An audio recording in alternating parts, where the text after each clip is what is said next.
आप लोगों को बताते हुए बड़ा ही अफसोस हो रहा है कि आपका बेटा अब इस दुनिया में नहीं रहा। नहीं इंस्पेक्टर साहब, ऐसा नहीं हो सकता है। कह दो कि आप झूठ बोल रहे हो।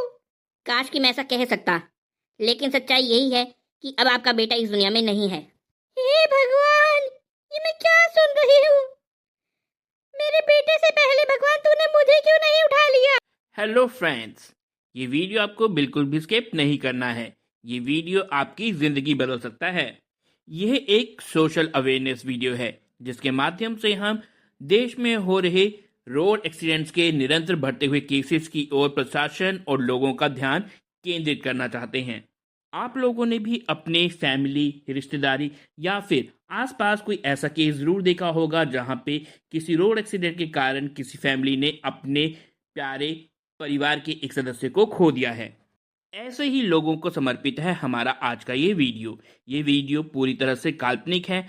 इसका किसी भी जीवित या मृत व्यक्ति से कोई भी संबंध नहीं है। मेरी आपसे गुजारिश है कि आप इस वीडियो को पूरा ज़रूर देखें और इसे लाइक एंड शेयर करके आगे से आगे जितना हो सके इसे ज़रूर बढ़ाएं ताकि समाज में एक सोशल अवेयरनेस आ सके। तो चलिए अब बिना टाइम वेस्ट किए स्टार्ट करते हैं आज का हमारा ये वीडियो। जीजा जी, आज तो आपने आने में बहुत ही लेट कर दिया है। आपका इंतजार करते करते खाना भी ठंडा हो गया है। भाभी तुम्हारे जीजा का तो यही है, इनका कोई टाइम ही नहीं है घर आने का। कभी 9 बजे आते हैं, कभी 11 तो कभी 12। मैं तो बस खाने के लिए इनका वेट ही करती रह जाती हूँ। अरे ये भी तो देखो कि जीजा जी कितने बड़े ऑफिसर हैं। इतने बड़े ऑफिसर को ऑफिस का काम निपटाते निपटाते टाइम तो हो ही जाता है। सही कह रहे हो साले साहब, जब इन लोगों को मेरी ज़रूरत पड़ती है ना तब याद आता है। अगर मैं आज लोगों का काम करूंगा तभी तो लोग हमारा कल काम करेंगे ना। सही बात है जीजा जी, आप हो तभी तो हम चल पा रहे हैं। आपके सहारे ही तो हमारे कितने सारे काम आसानी से हो जाते हैं। भाभी राहुल नजर नहीं आ रहा है। दीदी वो अपने फ्रेंड्स के साथ बाहर गया हुआ है। भाभी तुमने भी ज्यादा ही फ्रीडम दे रखी है राहुल को। भाभी मैं कहाँ कुछ करती हूँ, जो भी कुछ किया धरा है आपके भाई का ही है। अभी पीछे राहुल का जन्मदिन था तो उसको थार गिफ्ट में दे दी। अब बताओ, अभी 18 का नहीं हुआ और उसे थार पकड़ा दी इन्होंने। भैया ये तो तुम्हारी बहुत ही ज्यादा गलत बात है। हर चीज समय पे ही शोभा देती है। बहन कैसी बातें कर रही हो तुम? तुम्हें तो याद ही है हमने अपना बचपन कितनी तंगी में गुजारा है। हमारे माँ बाप के पास पैसा ही नहीं होता था, और आज जब हमारे पास पैसा है तो क्यों नहीं हम अपने बच्चों को अच्छा लाइफस्टाइल दें, क्यों ना उन्हें खुश रहने दें। भैया अगर आपके पास पैसा है तो उसका सदुपयोग करो। इस तरह से पैसा देकर बच्चों को बिगाड़ो नहीं। अभी क्या जरूरत थी आपको उसे गाड़ी देने की? अभी वो 18 का नहीं हुआ। बच्चों के हाथ में पैसा आ जाए समय से पहले तो बच्चे बिगड़ जाते हैं। अरे बहन, बच्चों की भी यही उम्र है बिगड़ने की। बिगड़ भी जाएंगे तो कितना बिगड़ेंगे, हम बैठे हैं ना। क्यों जीजा जी? अब साले साहब, तुम भाई बहनों के बीच में मैं क्या बोलूं, जैसा तुम ठीक समझो। दीदी इनके आगे बोलने का कोई फायदा नहीं है।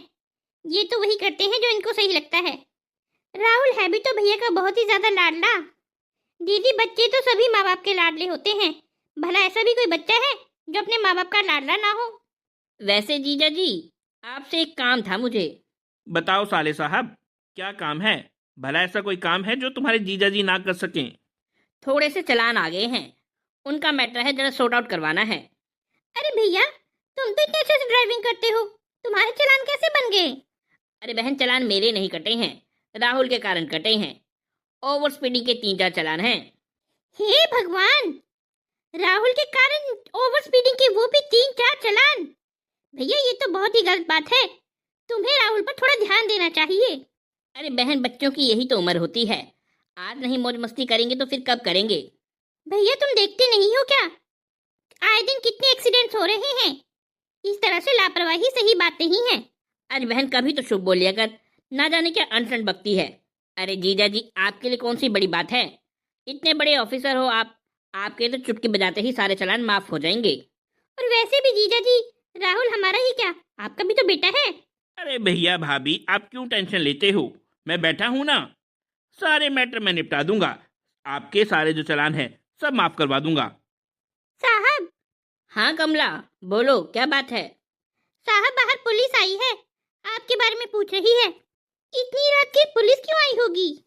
मुझसे क्या पूछ रही हो, मुझे कैसे पता होगा? कमला तुम एक काम करो, पुलिस वालों को बाहर बिठाओ, मैं आता हूँ। जी साहब। जीजा जी आप जरा मेरे साथ बाहर आइए, आप साथ में रहेंगे तो थोड़ी हेल्प रहेगी। हाँ हाँ साले साहब, क्यों नहीं, चलिए। क्या आप ही राहुल के पापा हो? हाँ जी सर, मैं ही राहुल का फादर हूँ। क्या ब्लैक कलर की थार जिसका नंबर DL1R T64698 है वो आप ही के नाम पर है? हाँ जी, आप बिल्कुल सही बोल रहे हैं, ये गाड़ी मेरे ही नाम पर है। इंस्पेक्टर बात क्या है, आप प्लीज बताएंगे? जी क्या बात है, पुलिस क्यों आई है? अरे तुम बाहर क्यों आई? मैंने तुम्हें कहा था ना वहीं बैठी रहो। भैया अंदर भाभी को बहुत घबराहट हो रही थी, बाबर ये सर राहुल का नाम ले रहे थे, इसीलिए हम बाहर आ गई। ओह, तो ये है राहुल की मम्मी? जी सर, मैं ही हूँ राहुल की मम्मी। आप प्लीज बताइए ना क्या हुआ है? जी आपके बेटे का एक्सीडेंट हो गया है। क्या? मेरे बेटे का एक्सीडेंट हो गया? सर बताइए मेरा बेटा कैसा है, कैसा है मेरा राहुल? जी मुझे आप लोगों को बताते हुए बड़ा ही अफसोस हो रहा है कि आपका बेटा अब इस दुनिया में नहीं रहा। नहीं इंस्पेक्टर साहब, ऐसा नहीं हो सकता है, कह दो कि आप झूठ बोल रहे हो। काश कि मैं ऐसा कह सकता, लेकिन सच्चाई यही है कि अब आपका बेटा इस दुनिया में नहीं है। हे भगवान, ये मैं क्या सुन रही हूँ? मेरे बेटे से पहले भगवान तूने मुझे क्यों नहीं उठा लिया? भाभी ऐसे हिम्मत मत हारो, आप हिम्मत हार जाओगी तो भाई को कौन संभालेगा? साले साहब हिम्मत रखो, अब तुम्हें हिम्मत ही रखनी पड़ेगी। हम कौन होते हैं कुछ करने वाले, भगवान ने जो करना था वो कर दिया है। अब तुम हिम्मत रखो और भाभी को संभालो। इंस्पेक्टर ऐसे कैसे हो सकता है कि एक मामूली से रोड एक्सीडेंट में मेरा बेटा चल बसा? ये नहीं हो सकता है। हुआ क्या था इंस्पेक्टर, हमें सच सच बताओ। आपके बेटे की उम्र कितनी थी? इंस्पेक्टर मैं क्या पूछ रहा हूँ, तुम उल्टा मुझसे सवाल कर रहे हो, मेरे बेटे की उम्र पूछ रहे हो। सर मैं आपके दुख को समझ सकता हूँ, लेकिन ये मेरी इन्वेस्टिगेशन का पार्ट है, मुझे तो पूछना ही पड़ेगा ना। साले साहब ऐसे नाराज मत हो, थोड़ा बहुत कोऑपरेट तो करना ही पड़ेगा हमें पुलिस के साथ, तभी तो हमें न्याय मिलेगा। अभी 2 महीने पहले ही मेरा बेटा 17 साल का हुआ था, यानी कि आपका बेटा अभी बालिग था, उसका ड्राइविंग लाइसेंस नहीं बना हुआ था। नहीं सर, अभी उसका ड्राइविंग लाइसेंस नहीं बना था, जैसे ही वो 18 का होता हम ड्राइविंग लाइसेंस के लिए अप्लाई कर देते। यानी कि आपका बेटा बिना ड्राइविंग लाइसेंस के ही गाड़ी चला रहा था। इंस्पेक्टर मैं तुम्हारे आगे हाथ जोड़ता हूँ, इन सब बातों को छोड़ो, ये बताओ रोड एक्सीडेंट में मेरे बेटे की डेथ कैसे हुई, कौन है इसके लिए रिस्पॉन्सिबल? द्वारका सेक्टर 15 के फ्लाईओवर के पास आपके बेटे का एक्सीडेंट हुआ है। एक पिज्जा डिलीवरी बॉय अपनी बाइक पे जा रहा था वहां से, उसी के साथ आपके बेटे का कार एक्सीडेंट हुआ है और ऑन द स्पॉट आपके बेटे की डेथ हो गई। कहाँ है वो पिज्जा डिलीवरी बॉय? मैं छोड़ूंगा नहीं उसे, उसे तो मैं सजा दिला के रहूंगा। मैं तो बद्दुआ देती हूँ उस पिज्जा डिलीवरी बॉय को, कभी वो अपनी जिंदगी में खुश नहीं रहेगा। जिस तरह से मैं आज अपने राहुल के लिए रो रही हूँ ना, वैसे ही उसकी माँ उसके लिए रोएगी। इंस्पेक्टर आप मुझे ये बताइए कि आपने उस पिज़्ज़ा डिलीवरी बॉय को अरेस्ट किया है या नहीं? सर पहली बात की आपका जो बेटा था वो 18 से कम का था, उसका कोई ड्राइविंग लाइसेंस नहीं था, इसलिए गलती आपके बेटे की भी है। इंस्पेक्टर तुम मेरे बेटे की गलती निकालकर कहीं उस पिज्जा डिलीवरी बॉय को बचाने की कोशिश तो नहीं कर रहे हो? कहीं वो तुम्हारा रिश्तेदार तो नहीं, कहीं उसने मोटा पैसा तो नहीं खिला दिया तुम्हें? सर उसने मुझे कोई पैसा नहीं खिलाया है, लेकिन उसका पॉलिटिकल बैकग्राउंड है, बहुत सारे पॉलिटिशियन हैं जिससे उसकी जान पहचान है। अभी आपके बेटे की डेथ को हुए 1 घंटा नहीं हुआ है और ना जाने कहां कहां से किन किन पॉलिटिशियंस के फोन आना स्टार्ट हो गए हैं। जरा इन माँ बाप की आंखों से बहते हुए आंसुओं को देखो, कितनी दुखी है ये। क्या इनके दुख से बढ़कर है वो पॉलिटिशियंस जो तुम्हें बार बार फोन करके उस पिज्जा डिलीवरी बॉय को बचाने की कोशिश कर रहे हैं?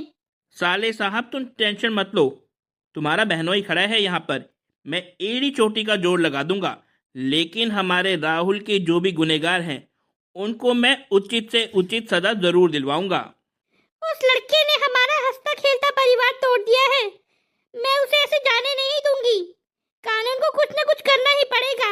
आज उसने हमारा घर तोड़ा है, कल न जाने किसका घर तोड़ेगा, और उसको सपोर्ट करने वाले वो पॉलिटिशियंस उसको ऐसे ही बचाते रहेंगे और हमारे ही घर की तरह और लोगों के घर भी तोड़ते रहेंगे।